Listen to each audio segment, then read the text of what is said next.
Alright, so what's up mga brad? Good day po sa inyong lahat. Alright, so for today's ride po natin, tayo po ngayon ay nandito sa may San Pablo City, Laguna.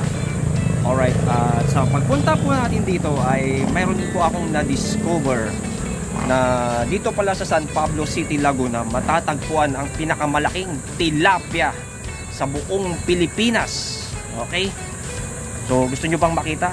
Pinakamalaking tilapia nandito lang pala sa San Pablo matatagpuan. Alright mga brad, so pakita ko po sa inyo. Ayan mga brad, so yan po yung pinakamalaking tilapia dito sa San Pablo.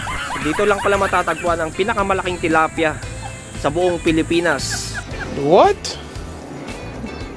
Alright, ayan o, nakikita nyo, di ba? Napakalaking tilapia niyan. O, saan ba kayo makakakita ng pinakamalaking tilapia bukod dito? Bukod dito sa San Pablo. Alright. So, okay.